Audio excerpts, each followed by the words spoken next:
A Superball in a Vertical Channel by Jesse Gassel. The Superball was invented in 1964 by Norman Stingley and was a widely loved children's toy. It's made of a synthetic rubber called Zectron, which is a polymer polybutadiene.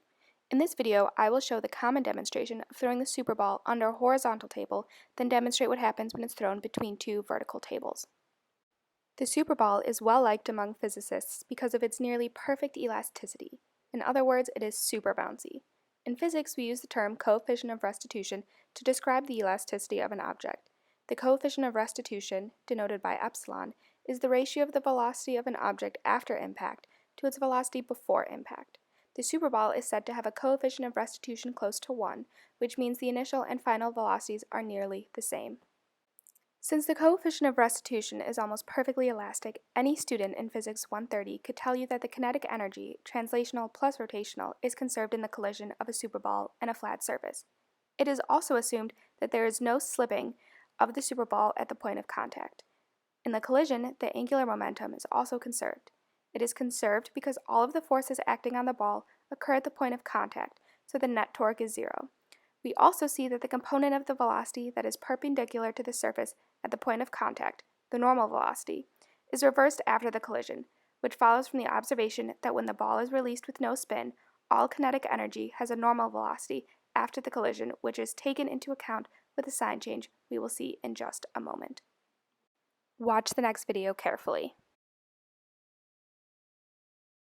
One more time, the ball is released and hits the floor with an initial velocity, then bounces up and hits the top of the under table. Then it reverses spin and follows back the same path it came from. First, we start by looking at the moment of inertia about the Superball, where the moment of inertia is defined as alpha mr squared, where m is the mass of the object and r is its radius, and alpha depends on the shape of the object. In this case, since the ball is a solid sphere, alpha is 2/5. Next, we look at the kinetic energy. The equation is defined by 1/2 mv squared plus 1/2 I omega squared, where v is the x component of velocity and omega is the angular velocity of the point of the ball that makes contact with the surface. This simplifies to m/2 times the quantity of v squared plus alpha c squared, where we introduce c to be omega r, the total spin of the ball.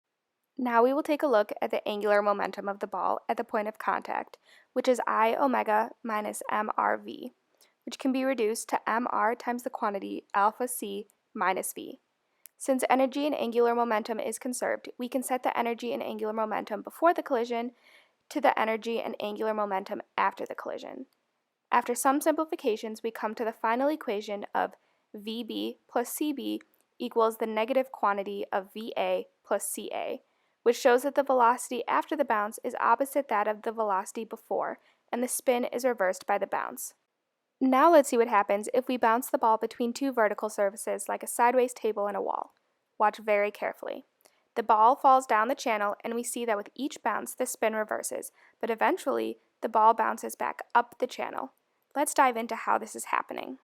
As nice as it would be for there to be a perfectly elastic collision and no slipping, that's not quite the case in the vertical channel. Realistically, there's a possibility of minimal slipping and a loss of tangential energy during the collision. To account for this loss, we will introduce instead a coefficient of tangential restitution, which accounts for the imperfect reversal of velocity. In the horizontal channel, we had the coefficient of normal restitution that stays between 0 and 1. This time, the coefficient of tangential restitution, beta, ranges from -1 to 1. The use of a tangential coefficient of restitution is a simplification to modeling the slipping of the Superball in a more realistic model. In a realistic collision, the energy loss would come from both normal and tangential velocities. Even with the change in coefficients, the forces on the ball all still act at the point of contact, so the net torque is 0, thus keeping angular momentum conserved, but the energy is no longer conserved. With this new introduction, we have these final equations that represent the velocity of the ball and the spin of the ball, which depends on the inertial coefficient, tangential coefficient of restitution, and the initial speed and spin. Here is the diagram of the Superball in the vertical channel. It starts with some initial spin and velocity on the upper left side of the channel, and it bounces from side to side as gravity acts to pull it down the channel. In the diagram, we see that when the ball collides with the right side of the channel, the coordinates rotate so the y component stays in the direction of the normal vector of the wall. This next diagram shows the first 5 bounces of the ball in the vertical channel, with direction and magnitude of the spin depicted by the ball and arrow at each point of impact. We see that there is a transfer of spin and velocity as it moves down the channel. At the first point of impact, the ball gains a topspin which slows down its initial velocity and reverses it at the point of next impact. This happens until the ball gains enough spin to push itself back up the channel. At the top, it decreases again and begins to fall back down, where it might be able to push itself back up again until the system loses most of its energy and the ball falls all the way down, as we saw in our demonstration. Thanks for watching!